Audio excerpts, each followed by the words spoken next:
साथियों नमस्कार। आप सभी का मेरे YouTube चैनल पे हार्दिक स्वागत है।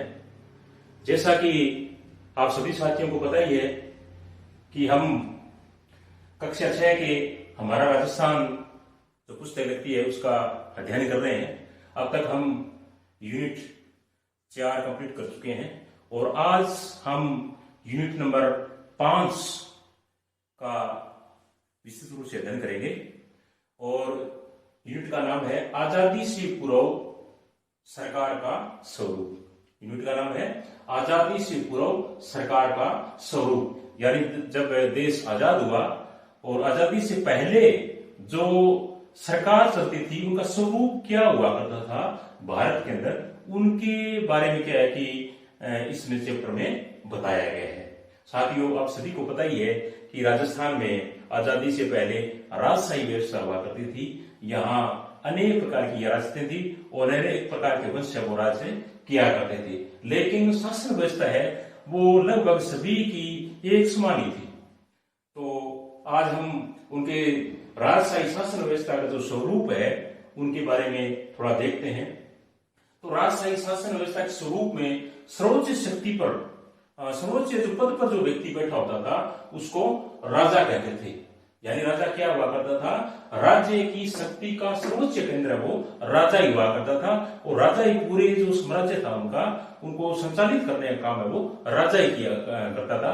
उसके सहयोग के लिए मंत्री नियुक्त किए होते थे उनके, जो उनके शासन कार्य में उनकी सहायता किया करते थे। और मंत्रियों में जो प्रमुख मंत्री होता था उसको दीवान कहते थे। प्रश्न भी आ सकता है कि राजशाही व्यवस्था के अंदर दीवान कौन हुआ करता था, तो जो प्रमुख मंत्री हुआ करता था वो दीवान कहलाता था। इसके बाद में तीसरा जो महत्वपूर्ण पद था राजशाही शासन व्यवस्था के अंदर उसको बख्शी कहते थे। और बख्शी का जो क्या कार्य जो था वो था सेना को वेतन देना, यानी जो राजा की जो सेना हुआ करती थी उसको पेमेंट देने का जो कार्य है वो बख्शी नामक पदाधिकारी है वो किया करता था। और इसके साथ साथ में सेना संबंधी अन्य कार्यों की जिम्मेदारी भी किया है कि बख्शी के अंडर में थी, जैसे सैनिकों की नियुक्ति करना, सैनिकों को समस्या है उसको सुलझाना, या अन्य प्रकार की कोई भी उनके सामने कोई चुनौती है उनको हल करने का कार्य है वो बख्शी का ही हुआ करता था। लेकिन मुख्य जो उनका काम था वो ये था कि सेना को वेतन देना। चौथा जो उनका प्रमुख पदाधिकारी था राजशाही व्यवस्था के अंदर वो खजांची कहलाता था। साथियों खजांची का मतलब वर्तमान का जो कैशियर होता है या जो वित्त विभाग का जो प्रमुख होता है उनके समान अपने उनको ले सकते हैं। जैसे उस वक्त क्या कि खजांची का जो प्रमुख कार्य था वो था आमदनी व खर्च के हिसाब को संतुलित रखना, यानी कितना रुपया खर्च हुआ और कितना क्या है राजकोष के अंदर जमा हुआ, वो जो आय और व्यय का जो हिसाब है वो क्या है कि खजांची के पास रहता था। अपने यूं कह सकते हैं कि वर्तमान में जो वित्त मंत्री होता है वो उस वक्त क्या है कि राजा का खजांची के समतुल्य पद है वो माना गया है।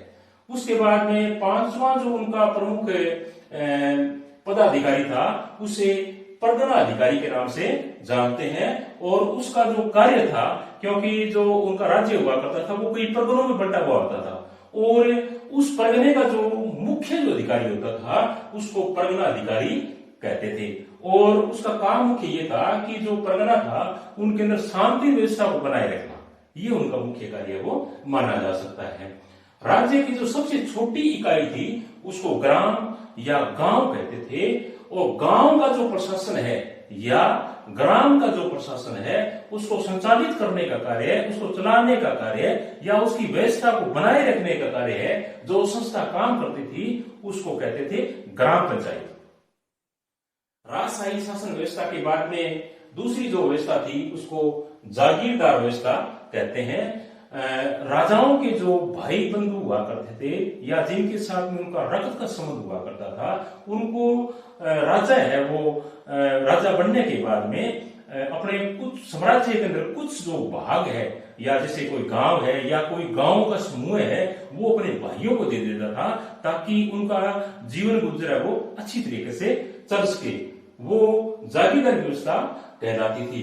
और मुख्य रूप से ये राजा के छोटे भाई बंधु ही होते थे और ये रक्त संबंध पर या सहगोत्रीय कुलीय व्यवस्था पर ये जागीरदारी व्यवस्था है वो आधारित थी और इसका जो प्रमुख था वो जागीरदार कहलाता था। इसके बाद में तीसरी जो व्यवस्था थी वो था अंग्रेजों के समय में जो शासन व्यवस्था थी वो। अंग्रेजों की शासन व्यवस्था के बारे में मुख्यतः भारत है वो प्रशासनिक दृष्टि से जब अंग्रेजों का भारत में शासन था उस वक्त दो भागों में बंटा हुआ था। पहला ब्रिटिश भारत और दूसरा रियासती भारत। यानी हम भारत को उस वक्त के दो भागों में बांट सकते हैं प्रशासन के तौर पर, पहला ब्रिटिश भारत और दूसरा रियासती भारत। उस वक्त का जो ब्रिटिश कालीन भारत है वो मुख्य रूप से 11 प्रांतों में बंटा हुआ था और साथ में कुछ केंद्र शासित प्रदेश भी थे। और सभी जो प्रांत थे उस वक्त अंग्रेजों के समय में उन सब के क्या है कि गवर्नर बने हुए थे और गवर्नर है वो भारत का जो गवर्नर जनरल हुआ करता था उनके मतलब उत्तरदायी थे। या आप यूं कह सकते हो कि गवर्नर है वो गवर्नर जनरल से सारे के सारे आपस में जुड़े हुए थे। जब 1857 की क्रांति हुई तो 1857 की क्रांति के बाद में ईस्ट इंडिया कंपनी का शासन भारत से खत्म हो गया और भारत का जो शासन है या भारत की जो शासन व्यवस्था है वो इंग्लैंड की जो महारानी थी या इंग्लैंड का जो ताज था उनके अधीन आ गया और वहां की जो संसद थी उनके नियंत्रण के अंदर के भारत का शासन है वो आ गया। तो उसके बाद में भारत के अंदर क्या है कि वायसराय बनाया गया। तो प्रश्न ये बनता है कि भारत का प्रथम वायसराय कौन थे? तो भारत के प्रथम वायसराय का नाम था लॉर्ड कैनिंग। अक्सर क्या साथियों ये जो प्रश्न है वो पेपर्स के अंदर अक्सर क्या है कि प्रतियोगिता परीक्षाओं में देखने को मिलता है कि भारत के प्रथम वायसराय का नाम बताइए, तो हम नाम बताएंगे लॉर्ड कैनिंग। उसके बाद में अजमेर मेरवाड़ा का जो प्रशासन है वो 1935 भारत सरकार अधिनियम के तहत गृह विभाग के अंतर्गत 1 अप्रैल 1937 को आ गया। उसके बाद में राजस्थान के साथ साथ भारत भी 1947 यानी 15 अगस्त 1947 को आजाद हो गया और आजाद होने के बाद में भारत के अंदर प्रजातंत्र की स्थापना हुई और आजादी के बाद राजस्थान में प्रथम विधानसभा के जो चुनाव है वो 1952 के अंदर हुए।